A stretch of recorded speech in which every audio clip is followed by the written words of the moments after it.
Buenos días, chicos. ¿Me escuchan ahí?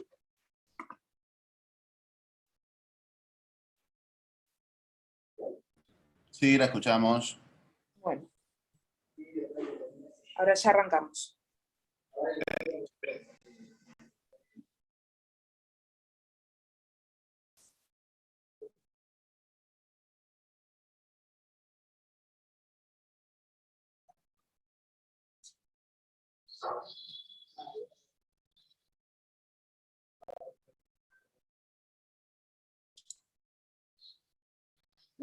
Bueno, la clase de hoy es manifestaciones cutáneas de las enfermedades sistémicas. Es un poquito larga, vamos a tratar de hacerla lo más dinámico posible. Después de la clase de hoy, el doctor Morales va a dar otra clase. De acuerdo al horario, la da de forma presencial o quizás sube directamente la clase hecha al sistema que tienen de compartir archivos. Bueno, no lo pongo en modo presentación porque no sé por qué, yo no tengo mucha suerte con este sistema y no me deja pasar las diapositivas, ¿sí? Así que si no ven algo me avisan. Bien. Diabetes. El 90% de la clase va a ser sobre todo las dermopatías diabéticas porque es una de las patologías sistémicas que más se expresan a nivel de la piel. No vamos a hablar de la diabetes en sí, porque eso se trata de clínica médica, pero sí vamos a ver qué patologías vemos a nivel de la piel en los diabéticos, y a veces muchas veces es la primera expresión de la patología, ¿sí? Para poder sospecharla. El 30% de los pacientes con diabetes pueden desarrollar estas alteraciones cutáneas que vamos a ver a continuación. Xantocromías, síndrome de engrosamiento cutáneo, acantosis nigricans, infecciones, alteraciones vasculares, neurológicas, los xantomas eruptivos, las necrobiosis lipoídicas, los granulomas anulares y las ampollas por diabetes. Estas son las patologías que se ven en pacientes con diabetes, algunas con más frecuencia, otras con menos frecuencia, pero la idea es darle las herramientas para que sospechen de cada patología y investiguen un paciente para poder diagnosticar alguna enfermedad sistémica. Dentro de estas, una de las más benignas es esta de piel amarilla, la xantosis o las xantocromías, que no es tan frecuente, pero se puede observar en pacientes más añosos, que se trata de este tinte amarillento en palmas y plantas y en el surco nasogeniano por un proceso de glicosilación no enzimática. En estos pacientes no se hace nada, no se trata, pero muchas veces te pueden venir por esta consulta e investigando un poco laboratorios, haciéndole algunas pruebas de glucemia, podemos llegar a diagnosticar alguna diabetes. La dermopatía diabética sí es la más frecuente que observamos en los pacientes diabéticos. Se cree que está provocada por una alteración vascular y no existe un tratamiento específico en estos pacientes. Ahora vamos a ver las lesiones que son muy frecuentes en la consulta de clínica, en una guardia externa. La involución es espontánea, entre un año y medio, pero reaparecen nuevas lesiones. Esto está relacionado con el avance de la patología, con un compromiso renal y neuropático, pero no mejora con el control de la glucemia, que por ahí en las otras dermopatías sí pueden mejorar un poquito con el control de la patología. Estas serían las lesiones. Se tratan de máculas atróficas, redondeadas, que son bien hiperpigmentadas. No pican, no molestan, no duelen, por lo general afectan ambos miembros inferiores, y en la cara anterior de las piernas. El paciente viene, este es el motivo de consulta, por lo menos a dermatología, y nos dicen qué pasa con estas manchas, le dicen ellos. Son máculas totalmente, las tocas y no tienen relieve, recuerden las lesiones elementales. Así que esto se trata de una dermopatía diabética, obviamente haciéndole consultas al paciente, haciéndole una buena anamnesis, investigando los antecedentes personales, podemos hacer el diagnóstico de la dermopatía diabética, que bueno, insisto, no hay un tratamiento específico y está relacionado sí al avance de la patología. Otra de las patologías en la diabetes a nivel de la piel es la necrobiosis lipoídica, que es una enfermedad inflamatoria de carácter crónico, granulomatosa, que no da síntomas, Se tratan de estas placas amarillentas con un centro bien atrófico, en esta se ve un poquito mejor, y un borde sobreelevado y eritematoso. Si lo vemos con mayor proximidad, con un Ahora, dermatoscopio, disculpe. podemos ver, ¿se ve ahí? Ah, No, no no se se ve ve. nada. Ahí va, ahí va, ahí No, va, no ahí va. cambia la primera diapositiva. No, está en la primera. Ahí voy. Avísenme, ¿eh? Si cambia.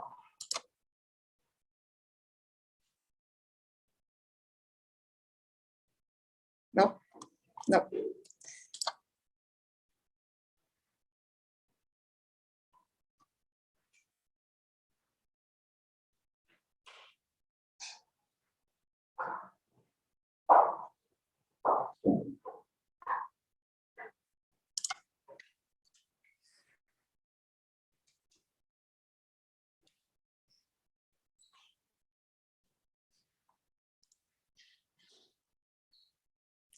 Ahí va.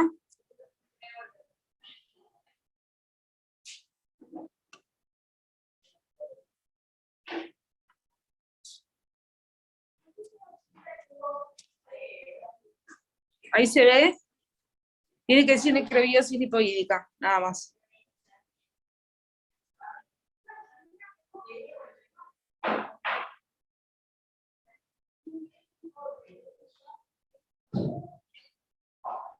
Vale.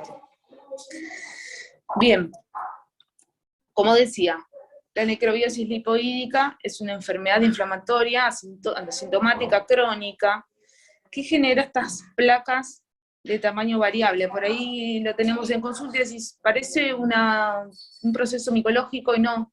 Se trata de esta necrobiosis lipoídica.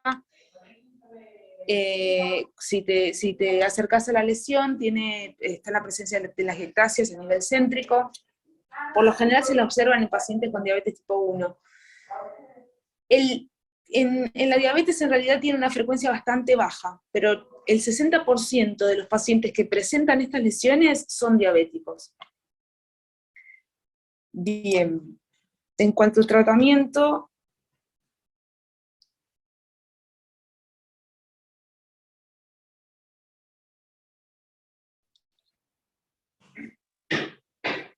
buen día.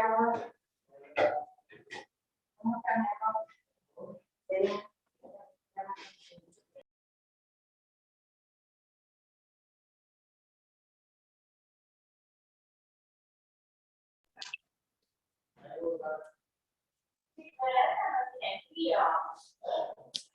Bueno, cualquier cosa me cortan.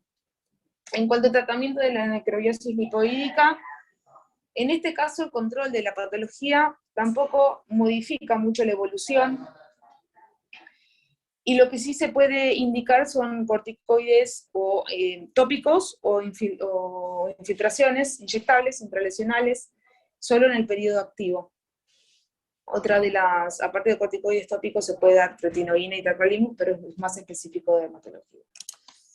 Bien, las ampollas diabéticas no son tan frecuentes, sí se observan, pero no son tan frecuentes como la dermopatía. La causa no se conoce aún, y aparecen de manera espontánea. Esto hay que hacer un diagnóstico diferencial, muchas veces con el pénfigo y el penfigoide, que también son muy comunes en pacientes ancianos, el penfigoide sobre todo. Se da obviamente en diabéticos con larga evolución, con una neuropatía diabética. El 75% presenta esta retinopatía ya por una evolución de la patología, y curan de forma espontánea en un plazo de 2 a 5 semanas, muchas veces dejan hiperpigmentaciones, una pequeña cicatriz pigmentada, y para hacer a veces el diagnóstico diferencial entre un penfigoide y una patología ampollosa, de una ampolla de origen diabético, hacemos biopsias de la misma ampolla, y en este caso subepidérmica, ¿sí? Otra de las formas también de diagnóstico diferencial es que la ampolla, en este caso, tiene un contenido muy clarito. En el penfigoide por lo general es aromático el contenido. El tamaño en este caso también es variable, las ampollas son tensas como también en algunas lesiones ampollosas, pero bueno, el contenido es bastante clarito, es más ceroso. Otro de los... Espera un poquito la cola.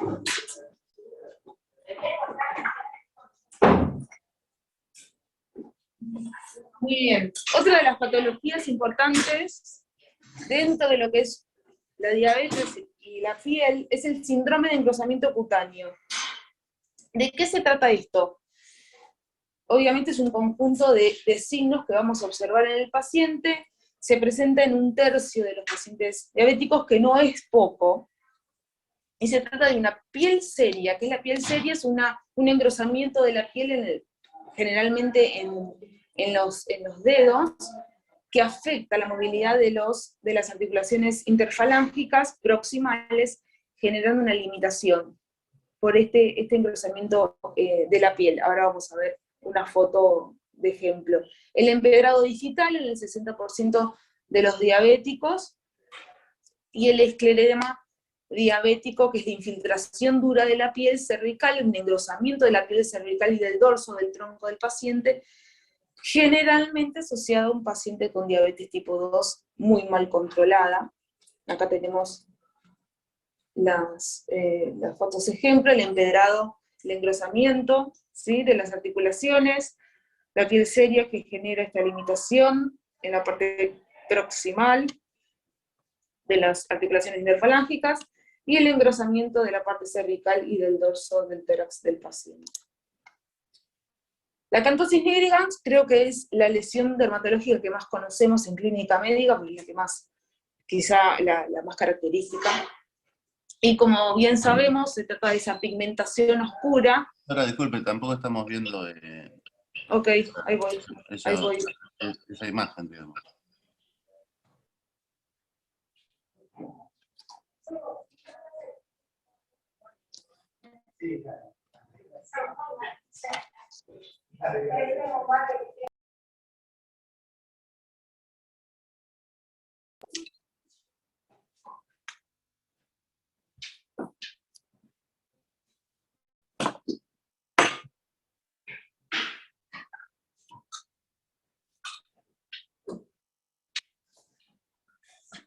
Ahora había entrado una reunión, ¿eh?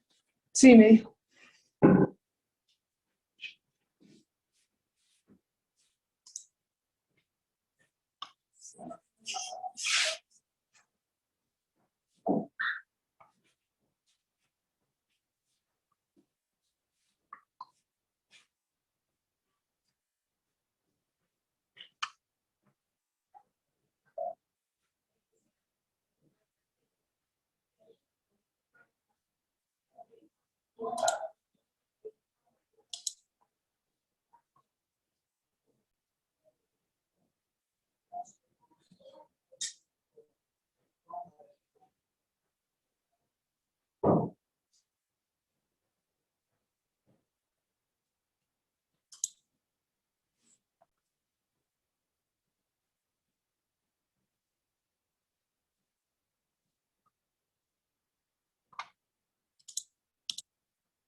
Ahí va.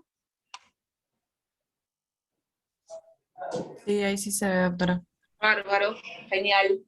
Bueno, sigo. Acanthosis nigricans, ya todos los conocemos. Se trata de un marcador de insulinoresistencia que se genera por la producción de andrógenos. Es real que hay una cierta predisposición genética y racial. Cuanto más fototipo tenga el paciente, quizá más hiperpigmentado va a estar. Son placas papilomatosas simétricas, que son aterciopeladas, de color gris pardo, que se generan en la región de flexión, zona cervical, axilas, muchas veces en el intertrigo.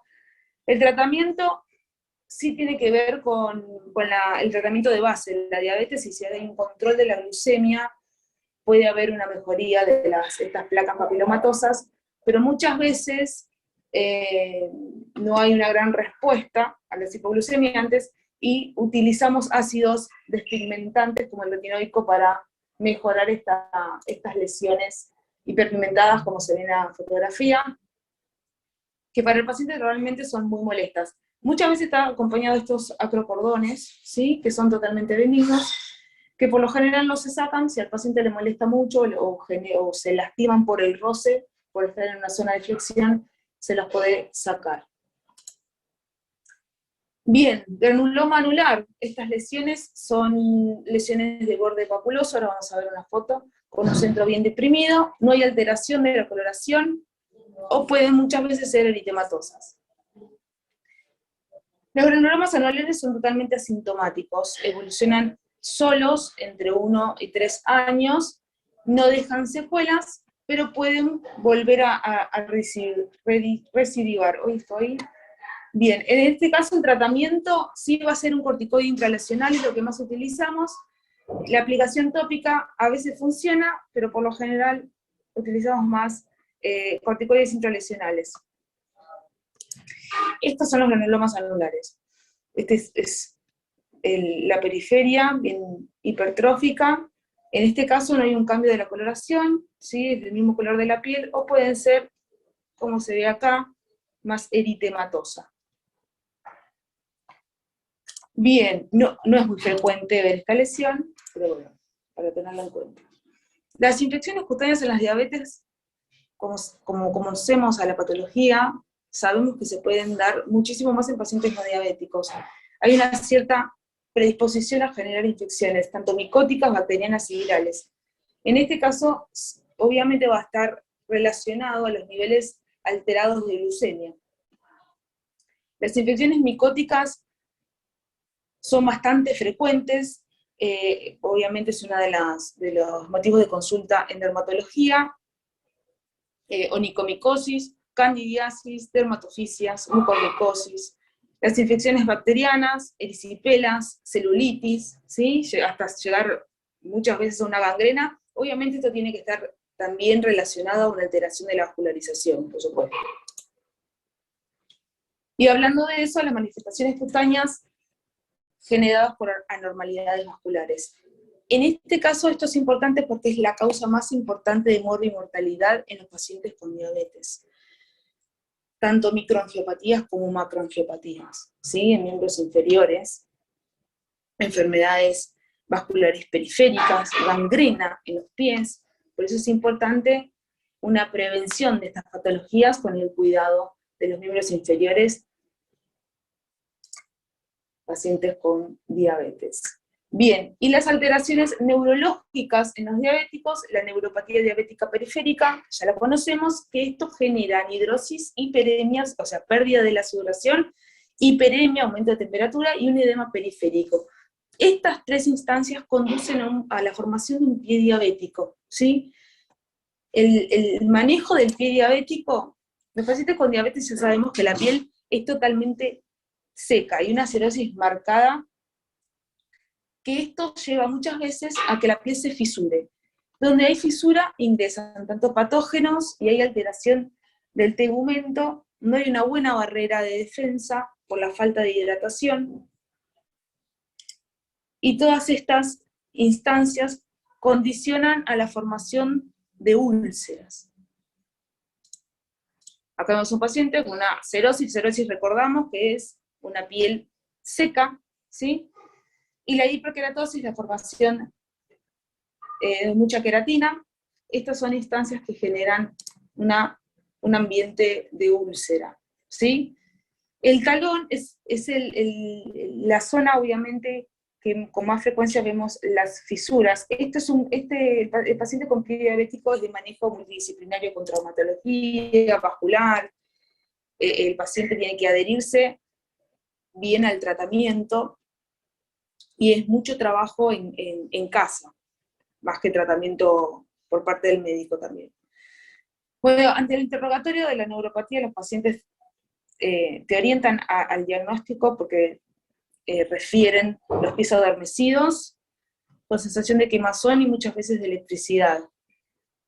Eso te puede orientar muchas veces al diagnóstico. Obviamente haciendo siempre interconsulta con traumatología. Bueno, y en este caso, conocemos la clasificación de Wagner de las úlceras: úlcera superficial, úlcera profunda, que no afecta todavía el hueso, úlcera que afecta ya el hueso generando la osteomelitis, el grado 3, acá ya hay una gangrena, ¿sí? De los que afecta solo dedos, obviamente también implica una amputación, menor, pero implica una amputación, y ya en el grado 5, que afecta todo el medio pie y el antepié, eso obviamente es de manejo traumatológico y cardiovascular. En cuanto a tratamiento, insisto, esto siempre es multidisciplinario, por lo general vascular indican vasodilatadores, obviamente una buena anamnesis descubriendo los antecedentes de relevancia, y un programa, por lo general se indican programas de actividad física. Todo esto lo va a dar igual vascular, que es el que va a ser el médico de cabecera de este paciente, pero siempre es importante que el paciente siga viniendo a nuestra consulta, porque se olvidan de la piel, y la piel es la primera barrera que hay que proteger. Bien, corregir zonas de apoyo, esto es elemental para pacientes con diabetes, elemental para pacientes con esta cerosis, esta anhidrosis que generan en miembros inferiores. Las curaciones de todas las úlceras, ya sea en pie diabéticos o en pacientes que tienen alteraciones vasculares y generan úlceras de origen arterial, son de tipo húmeda. ¿Qué quiere decir? Gasa con vaselina sólida. Eso se dice la curación de tipo húmeda. Y los cuidados domiciliarios son, como insistimos, elementales. Inspección diaria de los pies. Todo esto se lo va a dar tanto el traumatólogo como el diabetólogo, como el vascular y como dermatología. Observarse todos los días los pies, mantenerlos secos, limpios, usar solo jabones cremosos, no de glicerina y no de ropa. Hidratar la piel diariamente, esto también es elemental, que estén los pies bien hidratados para generar una buena dermis. Cambiarse diariamente las medias, eso hace que también se observen los pies todos los días. Utilizar zapatos blandos, por lo general o les dan plantillas ortopédicas o directamente el traumatólogo le hace la orden para sacarse zapatos ortopédicos. Evitar que los zapatos de material sintético, les indicamos que vayan directamente al podólogo para no utilizar instrumentos cortantes, ¿sí? No caminar descalzo, no tratar elomas, son los callos con ácidos, igual los podólogos, si son profesionales, esto lo saben. Utilizar agua tibia para la higiene, porque obviamente tiene una alteración de la sensación de calor, y por ahí un agua tibia para ellos es agua hirviendo y los puede lastimar, generar ampollas. No utilizar almohadillas térmicas también por esta alteración de la sensibilidad. Bien. Sacando pie diabético, vamos a las manifestaciones cutáneas que se dan por el tratamiento para la diabetes. Los hipoglucemiantes en menos frecuencia pueden generar farmacodermias, eso sí es una realidad, pero en menos frecuencia. Lo más frecuente son las lipodistrofias por la insulina, por la inyección de insulina, que eso también lo vimos muchas veces en clínica. Y en menos frecuencia las sistemáticas generando shock anafiláctico y angioedemas. Vamos a centrarnos en las distrofias. Tenemos por un lado la lipoatrofia, que es una reacción inmune por las impurezas de los fármacos, de la insulina, o de cualquier fármaco que nos estemos aplicando. Se trata de este adelgazamiento que se ve en la foto, en los sitios de inyección del fármaco. Tranquilo. Son áreas deprimidas, hiperestésicas en este caso, que se dan en general entre el tercer mes y el año del inicio del tratamiento. Y por otro lado, otra cosa que nos puede suceder es la lipohipertrofia, que se genera por una acumulación del tejido adiposo en estos sitios de aplicación. Esto se evita rotando el sitio de inyección, tanto la lipoatrofia como la lipohipertrofia. A veces sucede igual, ¿sí? ¿Ven? Acá tenemos los 4 cuadrantes, el paciente estuvo rotando solo por el abdomen y generó esta acumulación de tejido adiposo. En este caso las regiones son hipostésicas. Bien. Bien. Vamos a las endocrinopatías, ya terminamos. Hipotiroidismo, hipertiroidismo, síndrome de Cushing, enfermedad de Addison. Todas estas patologías también pueden dar manifestaciones cutáneas. En el hipotiroidismo afecta tanto piel como faneras, ¿sí? Uñas y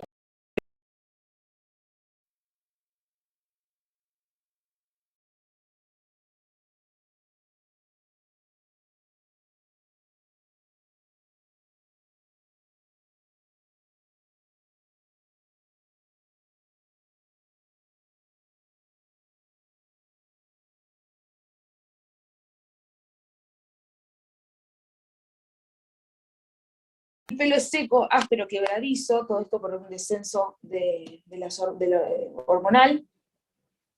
Y el principal motivo de consulta para dermatología es la caída del pelo. El paciente dice, se me cae el pelo, y la alopecia es bien difusa.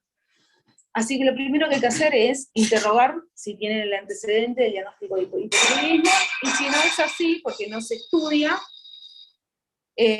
hacer un manejo interdisciplinario con clínica médica o endocrinología para hacer el diagnóstico de un hipotiroidismo.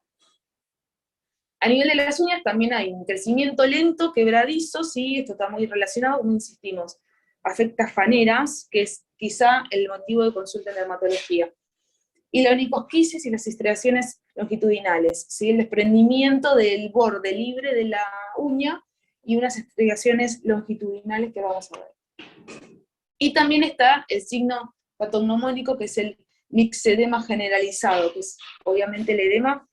Y ahora vamos a ver un paciente con mixedema, acá hay un edema de párpados, en este caso bilateral, en párpados inferiores. Este es un paciente con hipotiroidismo primario, ¿sí? No es tan frecuente, pero es el signo patognomónico. En el hipertiroidismo, en este caso, también afecta piel y faneras, todo lo contrario, hiperhidrosis, eritema persistente de la cara, no hay palidez, una piel bien roja, lisa, brillante. En este caso el mixedema va a ser pretibial, ahora vamos a centrarnos un poco en eso. También van a mantener alopecia difusa, y la coiloniquia. No es frecuente, pero también es un poco patognomónica, que es el borde libre que se encorva hacia arriba, ¿sí? Así que siempre que venga un paciente que nos diga, se me está cayendo el pelo o las uñas las tengo débiles, investigamos todas estas cuestiones. Y el mixedema. El mixedema localizado pretibial es el resultado de la acumulación de glucosaminoglicanos que obviamente estimulan el agua a nivel de la dermis. Se cree que es autoinmune y habitualmente coexiste con estos exoftalmos típicos del hipertiroideo. Y acá tenemos algunos ejemplos. La piel está bien endurecida, con un aspecto en placa, anaranjada. No duelen, no pican, son totalmente asintomáticas, pero sí se sienten siempre en la zona pretibial y en el dorso del pie. Por acá. ¿Sí? Bien. Acropaquia, los dedos de palillas de tambor, esto también es otro signo. ¿Por qué lo presentamos en dermatología? Porque muchas veces nos vienen pacientes con el motivo de consulta, piensan que es algo bien dermatológico, y bueno, se trata de algo más sistémico. Addison. Bien, en este caso, acá están todos los síntomas sistémicos, no tanto dermatológicos. Entre el 20 y el 40% de los pacientes con Addison, el primer signo de la patología es una manifestación cutánea, o que afecta a la mucosa. ¿Qué sucede en las mucosas? Aumenta el pigmento, tanto en la piel, en las encías, en la mucosa bucal, en la lengua, y puede aumentar el pigmento en el pelo y generar una melanoniquia estriada a nivel de las uñas. Aparición de léntigos, ¿sí? Y también está vinculado con el vitiligo. En el 15%, paradójicamente, en el 15% de los casos hay una asociación, se descubrió que hay una asociación con pacientes con vitiligo, ¿sí? Con estas acromías, totalmente lo contrario. Puede generar hiperpigmentaciones y acromía. Bien. En el Cushing, todo lo contrario, manifestaciones generales, que las vemos en clínica médica. Y a nivel dermatológico vamos a ver las estrías, que son casi patognomónicas, telangiectasias, hirsutismos y este crecimiento de vello en zonas masculinas en la mujer, alopecia, también otro motivo de consulta, acantosis nigricans, en este caso es más leve que la diabetes, y la piel fina y frágil y con tendencia a generar hematomas también es muy común. Bien, y para terminar, última diapositiva, les prometo, lipoproteinemia. Esto es muy común también en dermatología. Se trata de la presentación de santomas debido a la alteración de metabolismo de lípidos. Pacientes con dislipemia que presentan estas lesiones, esta es la más frecuente, los planos. Se llama santelasma porque se localizan a nivel de los párpados, también se pueden localizar en el cuello, en la cara anterior del tórax y en las palmas de las manos. Esta es la presentación más común, ¿sí? El santelasma. Otro santoma son los tuberosos, que son nódulos amarillentos, todos son de tinte amarillo, que se localizan en codos, en rodillas, en el dorso de los pies, y se asocian más al colesterol y a los triglicéridos. Después tenemos los eruptivos, ¿sí? Que son súbitos, son papulitas amarillentas, que tienen alrededor un halo eritematoso bien enrojecido, no pican, no duelen, y están en las piernas, en los brazos, en el tronco, región glútea, y generalmente se asocian más a una alteración de los triglicéridos. Después tenemos el tubero eruptivo, que se asocia también a los triglicéridos, y por último el tendinoso, que se aloja en el tendón de Aquiles, en los codos y rodillas, y en este caso se asocia más a una hipercolesterolemia que una hipertrigliceridemia. Pero para que se fijen, este concepto, el santelasma es el más común, es el quizá que le pregunten en el examen, ¿sí? Estudian los demás, obviamente, pero este es el que más se presenta en consultorio. Y creo que no hay más, no. Esta es la última diapositiva. Ahora voy a hablar con el doctor Morales para ver si sigue él o les sube la clase al sistema. Les hablo por WhatsApp y les confirmo eso, ¿sí? Así que bueno, yo me despido y ahora en un ratito les mando un WhatsApp avisándole los del doctor Morales.